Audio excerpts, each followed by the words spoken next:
ہارون کے 3 بیٹے تھے، محمد امین، مامون، ایک تھا قاسم معتمر، یہ بھی اس کا بیٹا تھا۔ تو جب قاسم دربار میں آیا اور جب دربار سے جانے لگا تو ہارون کے وزیر نے کہا کہ ہارون تمہارے بیٹے نے تجھے بدنام کر دیا۔ کہ وہ کیسے؟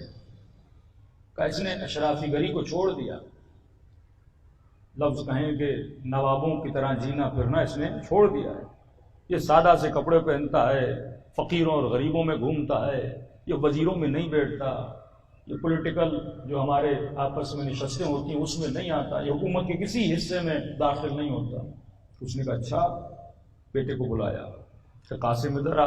بیٹا آیا، کہ میں نے سنا ہے کہ تم نے ہمیں ذلیل کر دیا۔ کہ وہ کیسے؟ کہ تم بادشاہ کے بیٹے ہو، حاکم وقت کے بیٹے ہو، کون سا لباس پہن کے گھوم رہے ہو؟ کن فقیروں اور غریبوں میں گھوم رہے ہو جن کے پاؤں میں جوتیاں بھی نہیں ہیں؟ ارے تمہیں تو امیروں کے ساتھ بیٹھنا چاہیے، تم نے مجھے امیروں کے سامنے ذلیل کر دیا۔ وہ کہتے ہیں ہارون کا بیٹا اور دیکھو کن کے ساتھ گھوم رہا ہے۔ تو اس نے ہارون کو دیکھ کر کہا کہ بابا آپ نے مجھے اولیاء خدا کے سامنے ذلیل کر دیا ہے۔ اگر میں نے آپ کو امیروں کے سامنے ذلیل کیا ہے تو آپ نے مجھے اولیاء اللہ کے سامنے ذلیل کر دیا۔ آپ نے ولی اللہ کو قتل کر کے مجھے ذلیل کر دیا۔ لوگ کہتے ہیں کہ تمہارا باپ وہ ہے جس نے فرزند رسول کو قتل کیا ہے۔ یہ کہہ کر یہ نکل کے چلا گیا۔ ہارون نے پھر بلایا، قاسم پلٹ کے آیا۔ کہ میں جانتا ہوں کہ تو مجھ سے ناراض کیوں ہے۔ تو کیوں ناراض ہو؟ کہ میں نے دونوں بیٹوں کو حکومتیں دی ہیں لیکن تجھے کوئی حکومت نہیں دی، لہذا تو اسی لیے مجھ سے نالا ہے۔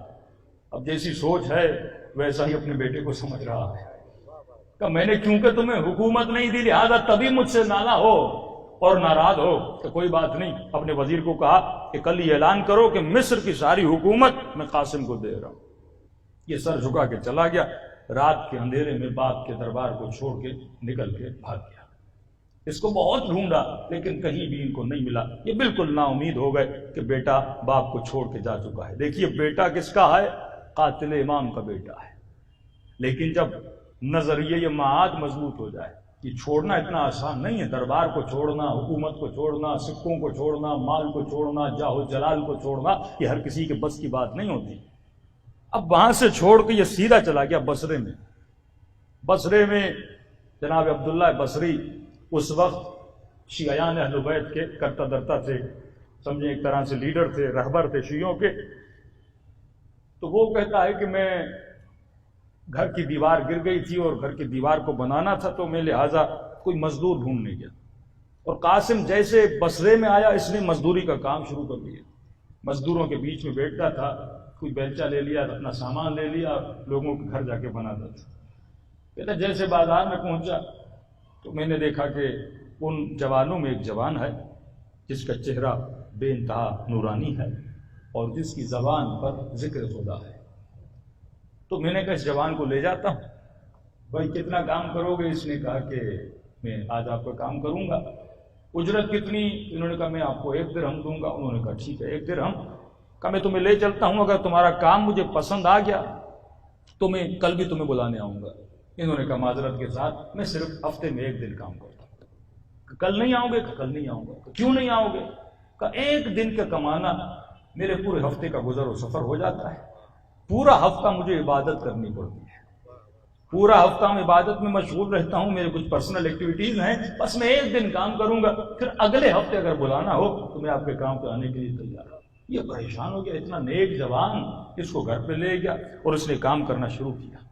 اب جناب عبداللہ بصری کہتے ہیں جب میں نے اس کے کام کو دیکھا، یہ 3 آدمیوں کی جگہ پہ ایک بندہ کام کر رہا تھا۔ اتنا اس کا کام اچھا تھا کہ گویا 3 آدمیوں کے کام کو اس ایک بندے نے انجام دے دیا۔ مجھے اس کا کام بڑا پسند آیا اور جیسے جانے لگا تو میں نے اس کو 3 درہم دیے۔ اس جوان نے کہا نہیں، ہماری کمٹمنٹ 1 درہم کی ہوئی تھی اور میرے لیے 1 درہم ہی کافی ہے، مجھے 3 درہم نہیں چاہیے۔ کہا آپ نے تو 3 بندوں کا کام کیا ہے۔ کہا نہیں، میری کمٹمنٹ تھی 1 درہم دینا ہے تو مجھے دیجیے۔ کہا میں نے 1 درہم دیا، یہ چلا گیا۔ پھر اگلے ہفتے اسی دن میں پھر اس قاسم کو لے کر آیا، پھر اس نے کام کیا۔ میں نے کہا اب تو میں 3 دوں گا۔ اس نے کہا نہیں، پہلے بھی میں نے 1 درہم پہ کام کیا تھا۔ اب بھی میں ایک ہی درہم پہ کام کروں گا، اس سے زیادہ مال دنیا میرے کام کا ہے ہی نہیں۔ کہ میں اس کو بازار میں دیکھتا تھا، کبھی مزدوروں کے ساتھ دیکھتا تھا، اس جوان کی محبت میرے دل میں بیٹھ گئی۔ میں نے اس جوان کو بلایا اور میں نے کہا اگر رحمت ہو تم یہ بتاؤ رہتے کہاں ہو؟ میں کبھی کبھی تمہارے پاس آنا چاہتا ہوں، تم سے ملنا چاہتا ہوں۔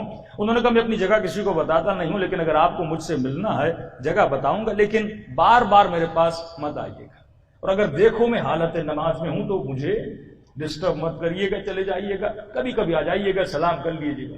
کہ اس نے مجھے ایڈریس دی، میں نے دیکھا شہر سے باہر خرابہ ہے، اس خرابے میں یہ رہتا ہے، ہفتے میں 1 درہم کماتا ہے، کمانے کے بعد اپنا خرچہ چلاتا ہے، وہیں پہ سوتا ہے اور دن رات عبادت خدا میں مشغول ہو جاتا ہے۔ اتنی پریشان ہو گیا، اتنا بڑا عابد، اتنا بڑا زاہد، اور اس جوانی کی عمر میں اللہ نے اتنی اطاعت اس کے وجود میں ڈالی ہے، یہ کون ہے، کہاں سے آیا ہے؟ کہ ایک دن جب خرابے میں اسے دیکھنے گیا، میں نے دیکھا وہ زمین پہ گرا ہوا ہے، گویا اس کے اوپر سکرات کا وقت ہے۔ میں نے جلدی سے اس کا سر اپنے دامن میں لیا اور اس نے کہا کہ میں نے آج تک اپنی حقیقت آپ سے چھپائی تھی، اب بھی اپنی حقیقت بتانے والا ہوں، وہ بھی اس لیے کیونکہ میری ایک وصیت ہے، اس وصیت پہ ضرور عمل کر۔ عبداللہ بصری نے کہا تم ہو کون، کہاں سے آئے ہو؟ کہا میں وقت کے خلیفے کا بیٹا ہوں۔ پریشان ہو گئے کہ وقت کے خلیفے کے بیٹے؟ کہاں وقت خلیفے کا بیٹا ہوں، ہارون کا بیٹا ہوں، لیکن میں اپنے باپ سے بڑا بیزار ہوں کیونکہ وہ قاتل اولاد علی ہے، وہ دشمن اولاد علی ہے، میں اس سے بیزار ہوں۔ اللہ نے مجھے معرفت دی ہے، میں علی ابن ابی طالب کا شیعہ ہوں، بس ایک کام کر لینا، وہ بھی اس لیے بتا رہا ہوں کہ اس نے اپنے ہاتھ سے ایک انگوٹھی اتاری اور کہا یہ انگوٹھی جا کر میرے باپ کو دینا اور اسے بتانا کہ مال دنیا میں سے صرف اس نے اپنے بیٹے کو انگوٹھی دی تھی، وہ بھی انگوٹھی واپس کر کے جا رہا ہوں کیونکہ یہ مظلوموں کے خون کے پیسے سے بنی ہوئی انگوٹھی ہے۔